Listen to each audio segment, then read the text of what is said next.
You want some questions? Yeah, I just want to ask Ben.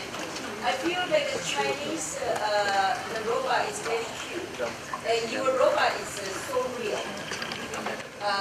I just want to ask Ben, see the Chinese robot is so cute, and your robot is so real. Is there any comments? 我要问那个 Ben 一个问题，我觉得中国的机器人做的很可爱，他这边做的那个机器人就越来越像个真人。So what have you do some survey like as a customer?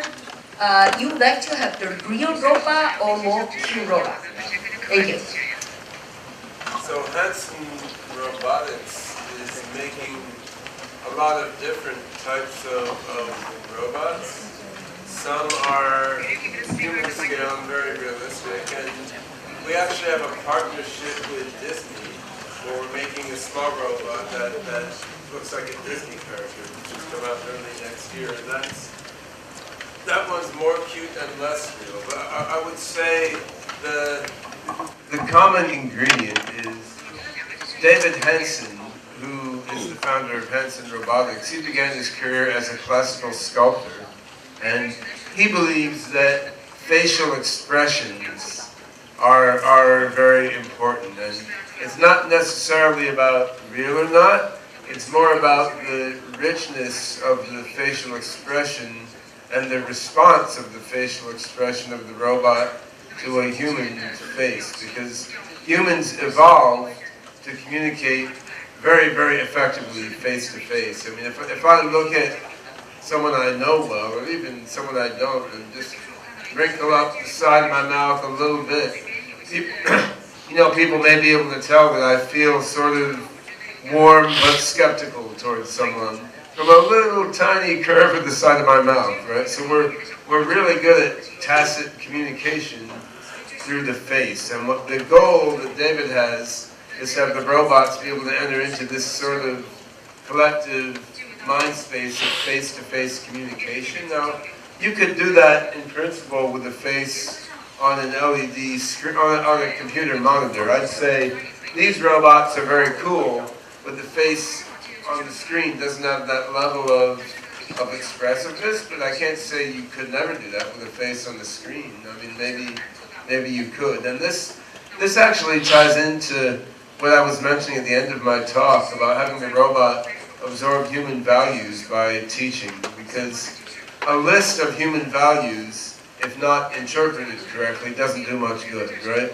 In order to understand human values, it's not just about declarative knowledge, it's about getting the feel of human values and getting the spirit of human values. And what David feels quite strongly, and I basically agree with, is that by this sort of face-to-face interaction involving, cognition, language, perception, multimodal perception, and physical action, by entering with people into this sort of face-to-face space, a robot an AI can sort of get the sense of human values by seeing how people react. And so I think it's about the intensity of the detail and richness of the emotional interaction.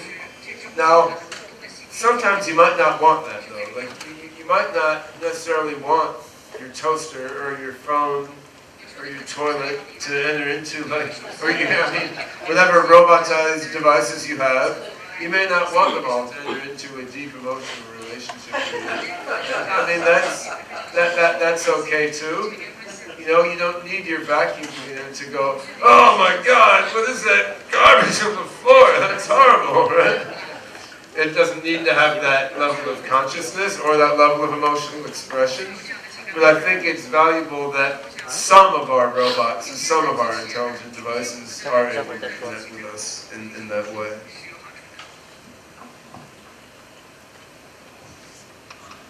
Shall we? Okay. One more question, perhaps? You're doing computer science. What do you have to say? Yes, please. You have a microphone? Not yet, but soon. I want to ask some question about the Hanson robot. Firstly, I really appreciate that you recommend so many books. I mean, good books about philosophy. And I want to ask that the hands-on robot, even though it can learn some values, but sometimes people's value can be complex. I mean, when we are a child, the world is very pure, but when we grow older and older, it becomes more and more complicated. So I don't think any technology today, since now the technology of AI can make it really, and the robot can really have values as our human beings, I mean adults. So, but people are still investing in it. So I'm afraid that maybe at last we cannot get success in this. Do you think this devotion, I mean, is meaningful?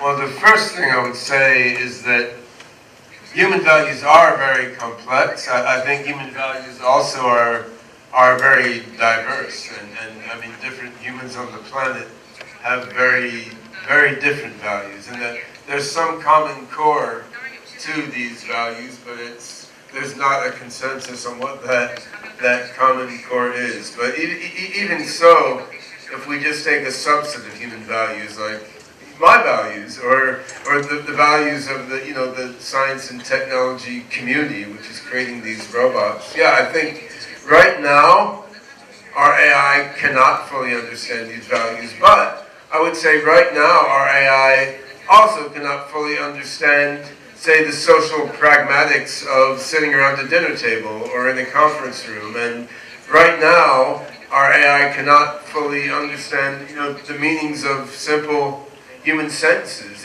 as children would utter them while playing with each other. So I don't think that human values, in an ethical and moral sense, are more complicated than everyday human social pragmatics, nor than the semantics of everyday human language. So what I think is, as our AIs become capable to understand everyday human language and everyday human social interactions, as part of that same process, they're going to absorb human values. And actually what scares me personally more than the AI not absorbing human values is the AI absorbing human values.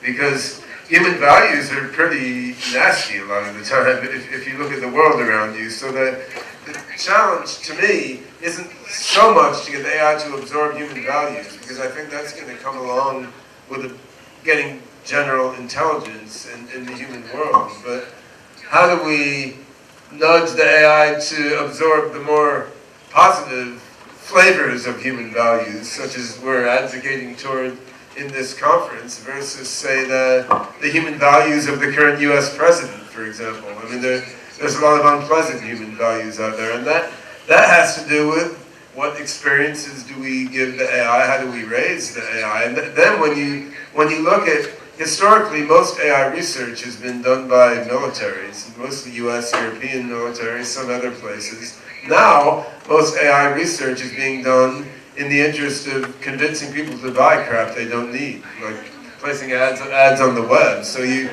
look at what kind of values are the first really intelligent machines going to have, may depend on the purpose with which they're developed. And toward that end, I think the kinds of robots we're seeing in this session are incredibly important, because if you're developing robots and AIs with the goal of helping people and with encouraging, personal growth and positive interrelationships, having AGI achieved by robots and AIs with that aim makes it more likely that they're going to absorb the positive flavors of human values rather than the negative flavors or the more negative flavors. Hi, my name is Jay Kimuyo. I think probably I'm the only Korean guy attending the conference. One of the main reasons I came here is to meet Ben and Goertzel. I'm an ardent fan of your writing. Your uninhibited spirit in pursuing the matters and very straightforward, down to earth kind of style. I really like it. on one subject. Comparing the human intelligence with artificial intelligence, I'd like to consider 3 points.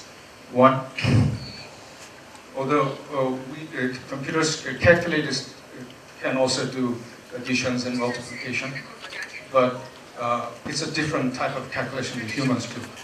So calculators can do the calculation, but can we really say it's kind of same kind of intelligence? It's not. Yeah, just the relation between our heuristics and the probability logic that you are trying to implement. The relation reflects the same kind of dissimilarity between human calculation and calculated calculation. That's one point. Let me just go through the second, third. Second is, what if the way neural network works, it's, as many people say, is quantum. It has a very weird, subtle, kind of super-dimensional connection with outside world, and even between the neural cells, different from these mechanical, electrochemical models of network theory. So what would be the implication if it's that different? Thirdly, one of the reasons why we humans think is we want to live. There's this strong imperative to live, to survive. That kind of generates all kind of desires and provides us criterion for judgment. The thing is, these things, they don't have that need. So ultimately, how can you compare these moral standards or ethical implications, and then the style of reasoning will be also different if the first premises, if we take the first premises that we have different moral ground. All right, so I will do my best to give brief answers to those three somewhat subtle and interesting questions. So I mean, the first question is about whether the probabilistic logic methods inside OpenCog really reflect an understanding of what they're reasoning about in the way that human thinking does. And yeah, I think that they can. I mean, I think when a human being is doing arithmetic, they're grounding the numbers in their experience. Like, we know we have 2 people and 3 apples and so forth. When a calculator does arithmetic, it's not grounded in anything, and that's a big difference. So logic is a framework. You could use logic in an ungrounded inference system, which is like a calculator.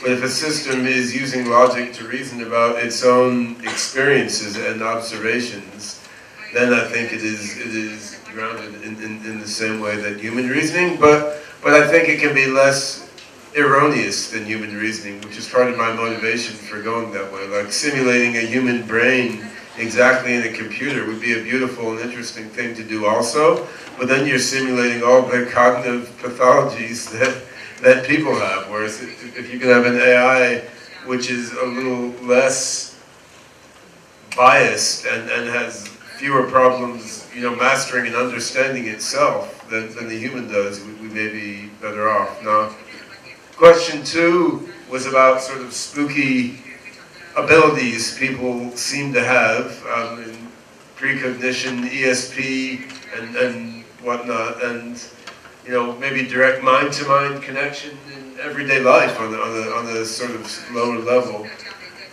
What does that say about AI? And the honest answer is we don't know. It's a really interesting area of investigation. I mean, we don't know how these paranormal phenomena work. I mean, they don't seem to require quantum systems in a traditional sense. Like, there's these kids in Kunming in Yunnan province, school children, who can crack a match in half with the power of thought. No, the match is not like a Bose-Einstein condensator or a macroscopic quantum system. So, I mean, if you can have these weird phenomena with various macroscopic systems, that are not classically quantum systems, can you have them with digital computers if they're complex enough? I mean, there's a lot of math underlying this issue that I talked about in my talk at the Consciousness Conference previously. But I think these are open questions and quite interesting ones, and we're not that close to answering them. I think we're much closer to building machines that can think in a functional sense than to understanding these other more anomalous aspects of human cognition. Now, the third question, to be honest, I've forgotten what it was. I think it was easier though. What was this third question? Do you remember? Can you give me a very quick reminder? Oh, we want to live. Yeah, most of us want to live. I mean, I think an AI can have a great variety of different motivations, and one could build an AI with a similar motivational system to a human being. I hope we don't, because I mean we will, but I hope those are not the most powerful and intelligent AIs out there, because I mean sayings like, you know, power corrupts, and the more power you have, the more corrupt you'll become. These are statements about human motivation. They're not necessarily statements about all intelligent systems. And I think that we'll be better off to create an AI with a motivational system that, yes, does want to live, but also wants all other sentient beings to live, and wants general good, which is not the human motivational system in general across the board, although we would like more and more people to adopt this sort of motivational system. So yeah, I think there's an art and a science of AI motivational system design, which is different than the art of designing the thinking algorithms, although related, and it's a subtle art, because a very smart AI, based on its motivational system, will be revising its code, including the code for its motivational system. So what we're looking at doing is designing a motivational system for an AI that will serve as the initial seed of a self-modifying, self-organizing process. And of course, the self-modification doesn't occur in a vacuum. The AI will be self-modifying its mind and its motivational system, coupled with the complex universe, which has many aspects that we humans don't yet understand. So this is quite a subtle issue, and we should be putting more research on, like, what should the motivations and goals of our AIs be. I mean, this should be something that a large percentage of, you know, human intellectual power is focusing on now, and really, like many of the very important and fascinating topics discussed here, it's not getting nearly as much attention as it should. So yeah, it's good. I'm getting these questions now. Actually, I'm heading to the airport right after this. So this is it. But hopefully, I'll be back next year. All right. We are now half an hour over time, and I think we are in the beginning of a three-day conference, and so 6 o'clock is dinner. You have now half an hour to refresh yourself, get into mood. And I'll see you at dinner. Yeah.